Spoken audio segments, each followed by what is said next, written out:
मित्र हो, नमस्कार.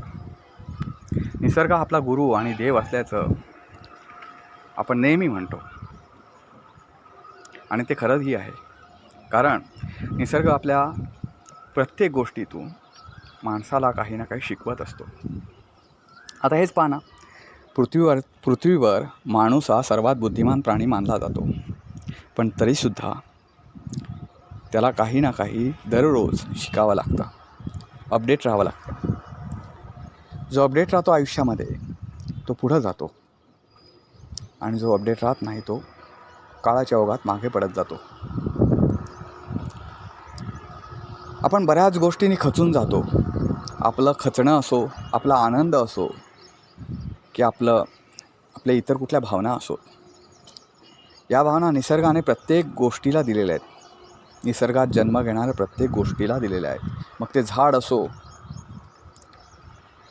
किंवा कुठला इतर सजीव प्राणी असो, प्रत्येकाला भावना दिल्या आहेत. फक्त त्यांची भावना व्यक्त करण्याची पद्धत ही त्यांच्या भाषेमध्ये असते.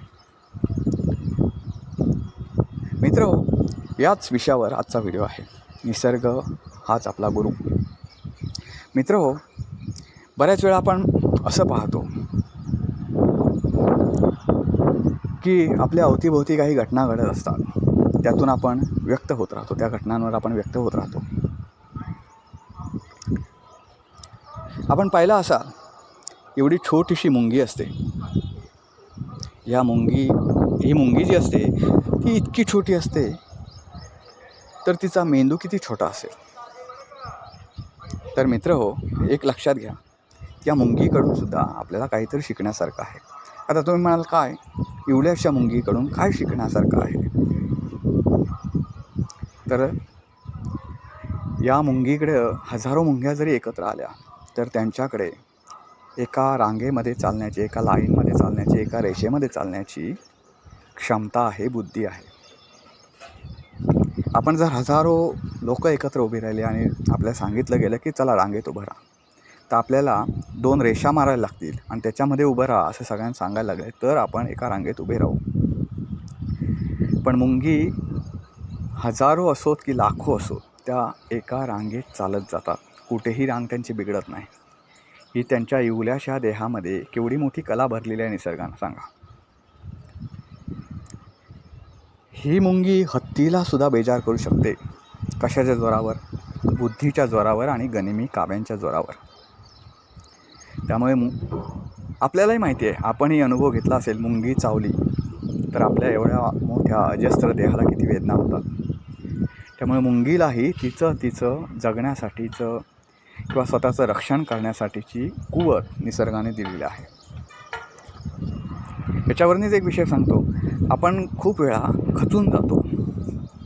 तर मित्रांनो, लक्षात घ्या, इतर मुके प्राणी जे आहेत किंवा याचे छोटेसे कीटक आहेत, शिकायचं असेल तर त्यांच्याकडून शिका. ते कधीही स्वतःहून मरत नाहीत किंवा स्वतःला मारून घेत नाहीत. ते प्रत्येक दुःखाला सामोरे जातात. एवढी त्यांच्या इवल्या देहांमध्ये क्षमता निसर्गाने दिली आहे.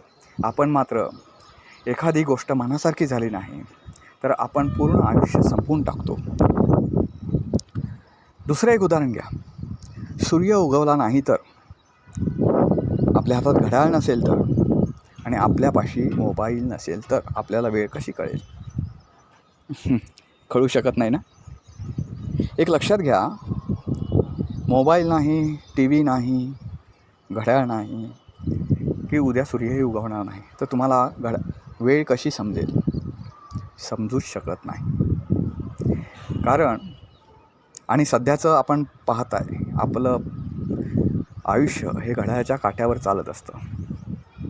इतक्या वाजता उठायचं, इतक्या वाजता ब्रेकफास्ट करायचं, इतक्या वाजता आंघोळीला जायचं, इतक्या वाजता ऑफिसला निघायचं आणि इतक्या वाजता ऑफिसला पोचायचं. हे आपलं रुटीन आहे ठरलेलं. त्या रुटीनमध्येच आपण राहत असतो.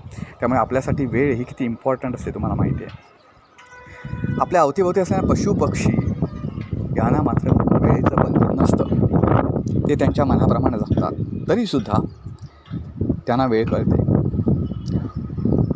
पहाटे जे 4:30 वाजले, 5 वाजले, हे तुमच्या घरी पाळलेला कोंबडा बांग देतो, आरवतो.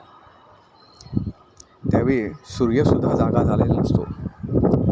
त्यावेळी बरोबर कोंबडा हरवतो. सांगा, त्या कोंबड्यालासुद्धा किंवा झाडावर राहणारे पशुपक्षीसुद्धा किलबिलाट करायला लागतं 4:30-5 वाजता.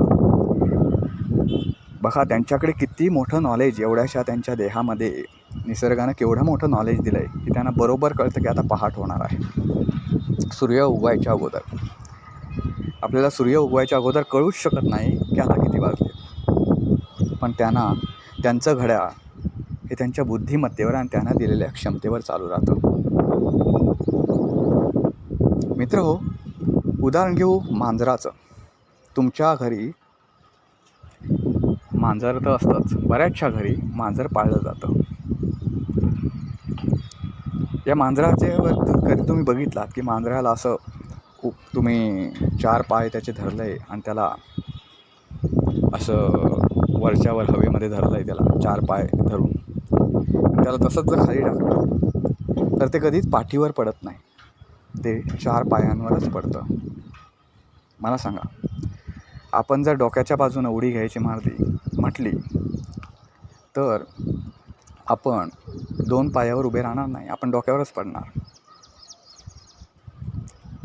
म्हणजे कुठल्याही प्राण्याला तुम्ही पाहिलं तर काही मायनस पॉईंट दिलेले आहेत देवानं, निसर्गानं, आणि काही प्लस पॉईंट पण दिलेले आहेत. प्लस पॉईंट त्यांना जगण्याला मदत करतात आणि मायनस पॉईंट जे त्यांच्यामध्ये असतात ते त्यांच्यावर नियंत्रण, कंट्रोलिंग करण्याचं काम करतात. आता कंट्रोलिंग म्हणजे काय, तर कुठलाही माणूस असेल, कुठलाही प्राणी असेल, कुठलाही पशु असेल, कुठलाही पक्षी असेल किंवा कुठलाही कीटक असेल, तो वरचढ होता कामा नये. हा निसर्ग किंवा हे विश्व जे आहे ते कुणाच्याच मालकीचं नाही. देवानं त्याची मालकी कोणाकडेच दिलेली नाही, निसर्गाने त्याची मालकी कोणाकडेच दिलेली नाही. तर त्यामुळे तुम्हाला जगण्यासाठी भलेही त्या निसर्गानं संरक्षक बाबी दिलेल्या आहेत, पण तुम्ही जर वरचढ होण्याचा प्रयत्न केलात तर तुम्हाला मागे खेचण्याची पॉवरसुद्धा निसर्गाने स्वतःकडे ठेवलेली आहे, किंवा तुमचा शत्रू त्याने निर्माण केलेला आहे. उदाहरण सांगायचं झालं तर मुंगी हत्तीलासुद्धा चावून बेजार करते, पण तीच मुंगी जर हत्तीच्या पायाखाली आली तर क्षणात मरून जाते. मित्रांनो, लक्षात घ्या, आपण जर खूप मोठ्या उंचीवरून खाली पडलो तर आपलं हाडसुद्धा शिल्लक राहणार नाही, पण मुंगीचं कुठूनही पडली तर मुंगी कधीच मरत नाही. निसर्गानं दिलेल्या काही अद्भुत गोष्टी आहेत. मी ज्यावेळी म्हणतो की आपण नैसर्गिकपणे जगलं पाहिजे आणि निसर्गाचा अभ्यास केला पाहिजे, तुमचं आयुष्य खूप सुखर होईल. निसर्गाकडून खूप काही शिकण्यासारखं आहे. निसर्गात जन्माला आलेली प्रत्येक गोष्ट तुम्हाला काही ना काही शिकवते. फक्त त्या दृष्टीनं तुम्ही विचार करा.